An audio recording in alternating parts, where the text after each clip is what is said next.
नमस्कार, मैं हूं पवन त्यागी। तमिलनाडु के मुख्यमंत्री के बेटे उदयनिधि स्टैलिन के बयान से पूरे देश के हिंदू समाज आक्रोशित हैं और गुस्सा हो भी क्यों ना, क्योंकि उन्होंने बात ही ऐसी की है कि सनातन धर्म को डेंगू मलेरिया बताते हुए यह कह दिया कि इसका खात्मा जरूरी है।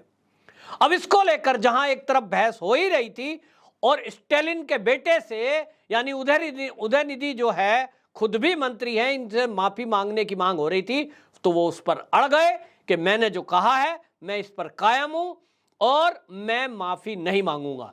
इसको लेकर दिल्ली में 2 एफआईआर दर्ज कराई गई हैं। एक सुप्रीम कोर्ट के वकील ने कराई है दिल्ली के अंदर एफआईआर। उन्होंने कहा कि इससे धार्मिक भावनाएं तो आहत हुई हैं, पर यह हेट स्पीच भी है, क्योंकि कोई व्यक्ति किसी भी धर्म के बारे में ऐसा कैसे बोल सकता है कि इस धर्म को खत्म कर देना चाहिए।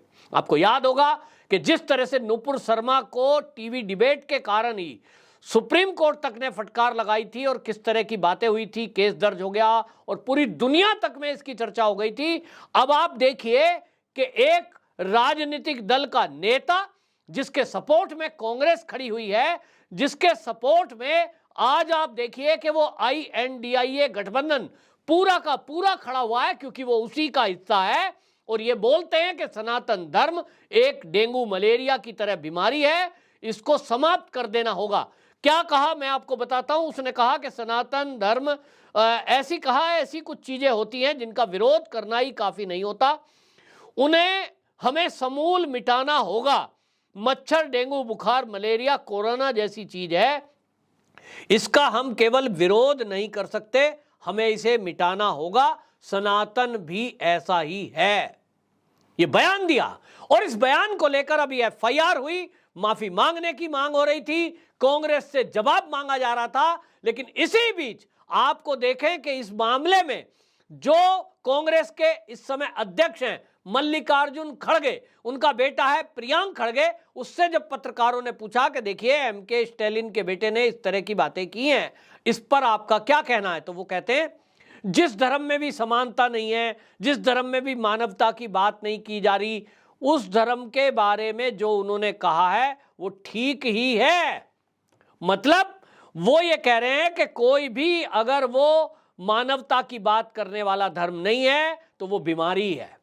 यानी कांग्रेस के नेता ने इस बात पर मोहर लगा दी और इसी बात को कह दिया कि वो बीमारी है। तो मल्लिकार्जुन खड़गे के जो बेटे इस बात को कह रहे हैं कि समानता नहीं है, तो क्या वो किसी दूसरे और जो अन्य मजहब हैं उसके बारे में ऐसा बोलेंगे?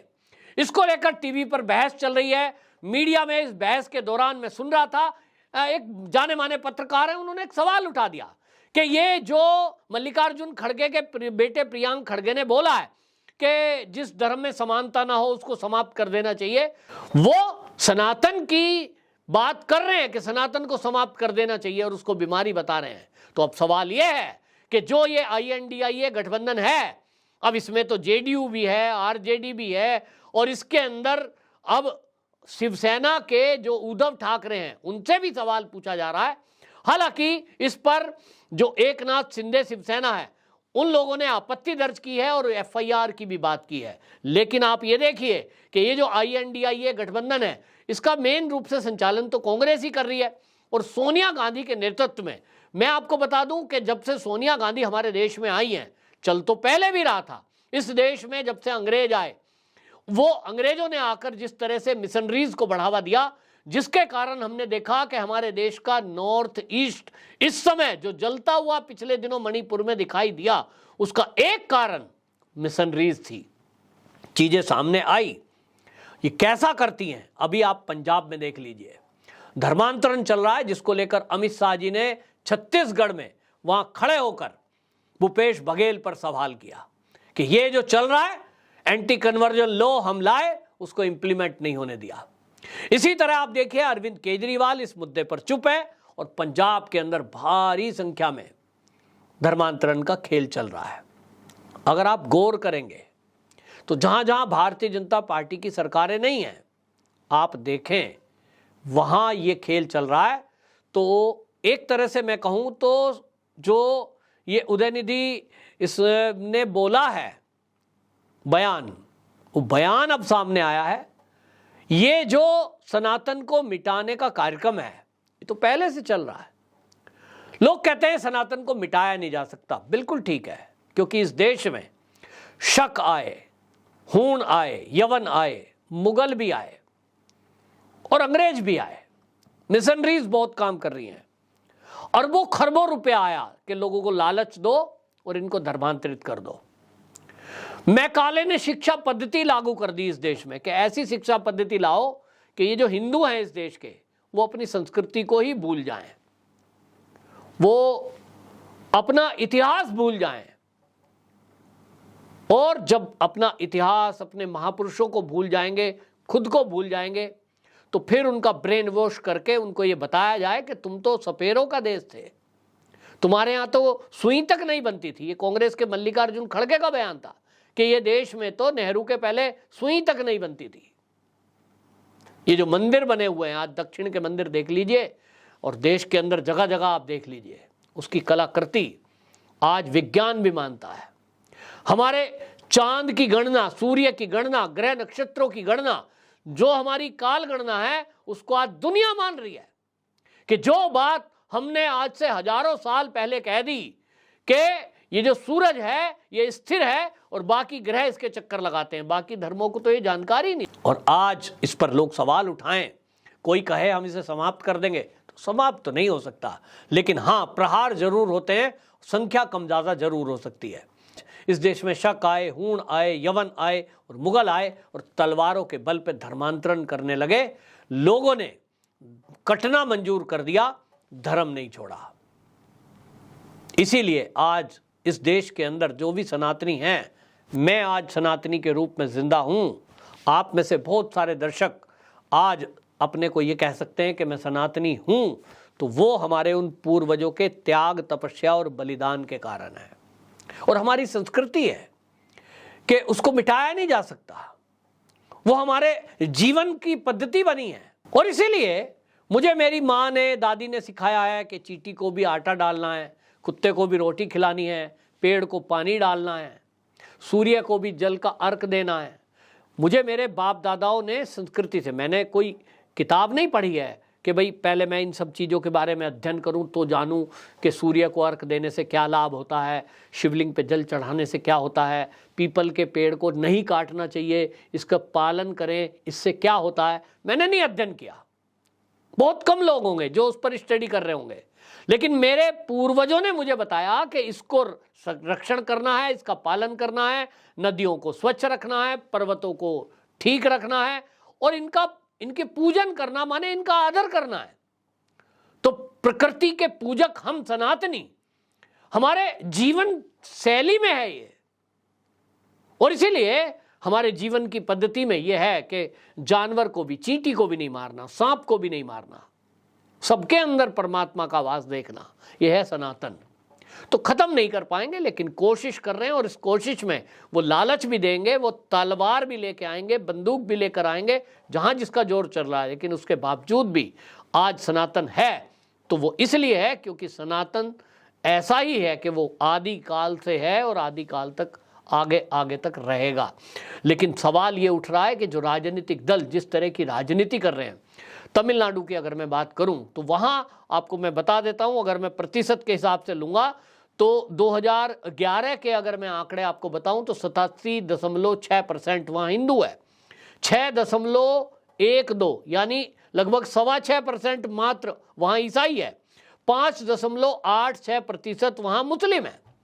और उसके बावजूद भी वहां भारतीय जनता पार्टी जैसी सनातनी और हिंदूवादी पार्टी नहीं है, वो पार्टी नहीं आती, विधायक सांसद जीतते नहीं है। रीजन ये है कि वो जो हिंदू हैं वहां हिंदुओं को जाति में बांटा गया है और ये कह दिया गया कि ये जो सनातन है ये तो ब्राह्मणों का धर्म है, बाकी ओबीसी, एसटी इन लोगों को तो मानना ही नहीं है। और नफरत में पेरियार जैसे लोगों ने वहां लोगों को खड़ा किया, आंदोलित किया। आज वही काम वहां डीएमके कर रही है या एआईडीएमके कर रही है और ये सब लोग नफरत के बीज बोकर वहां हिंदुओं को जातियों में बांटे हुए हैं और नफरत इस प्रकार ब्राह्मणों के प्रति वहां खड़ी कर दी गई। जबकि इस देश में जो ब्राह्मण है वो उसका जो त्याग है, उसकी जो तपस्या है, उसका जो बलिदान है। क्योंकि धर्म का संवाहक, वेदों को याद रखना, उपनिषदों को याद रखना, जबानी कंठस्थ, और उसकी याद करने की पद्धति के एक के बाद दूसरी लाइन जोड़ना ताकि उसमें बीच में कोई अक्षर छूट ना जाए, किस तरह की पद्धति डेवलप की थी। और ये सब गुरुकुलों की परंपरा चलाई थी, लेकिन उस सबको नष्ट भ्रष्ट मैकाले की शिक्षा पद्धति से कर दिया गया। तो इतिहास मिटा दिया गया और फिर कुछ भी पढ़ा दो। तो ये काम अंग्रेजों ने किया, और अंग्रेजों के आने के बाद से इस सब चीज़ों को किया गया। जाति व्यवस्था लागू कर दी गई, वर्ण व्यवस्था को बार बार गालियां दी गई, उसके बारे में झूठ फैलाया गया, और इसका नतीजा आज हमारे सामने है कि आज कोई दूसरे पंथ के लोग आकर के इस देश का जो मूल धर्म है, इस दुनिया में जो एकमात्र धर्म है सनातन, उस धर्म को मिटाने की बात कर रहे हैं। तो कुल मिलाकर के ये जो हो रहा है, इस पर वैसे तो FIR हो गई है, लेकिन अब देखना होगा कि ये जो INDIA गठबंधन है, इसमें जो बाकी दल हैं अब वो वोट मांगने जाएंगे। तो दिक्कत वही है कि हम जातियों में बटे हुए हैं, लेकिन अब देश जागृत हो रहा है।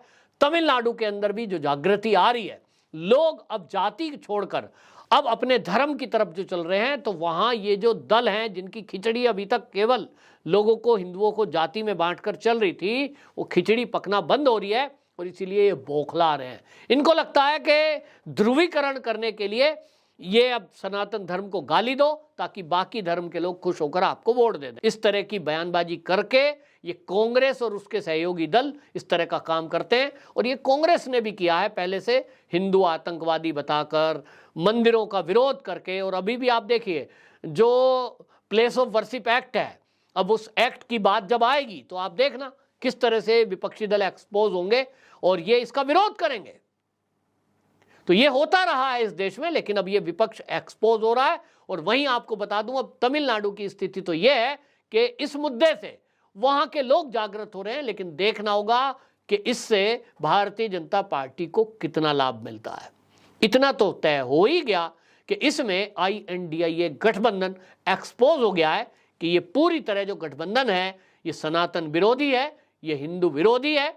और तभी इनके जो घटक दल हैं वो इस तरह की बयानबाजी कर रहे हैं। खास तौर पे कांग्रेस के नेता भी इसमें बयानबाजी कर रहे हैं। समाजवादी पार्टी के नेता को हमने सुना ही, जो स्वामी प्रसाद मौर्य है। इसी तरह हमने देखा कि बिहार के जो RJD के नेता हैं उनका बयान हमने सुना था, चंद्रशेखर का।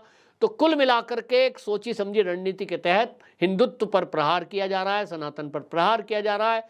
एक तरफ भारतीय जनता पार्टी है जो धर्म की रक्षा के लिए काम कर रही है, और एक तरफ ये लोग हैं जिन्होंने तय किया हुआ है कि ये सनातन को मिटा कर रहेंगे। अब आपको तय करना है कि आपको अपना भविष्य कैसा बनाना है।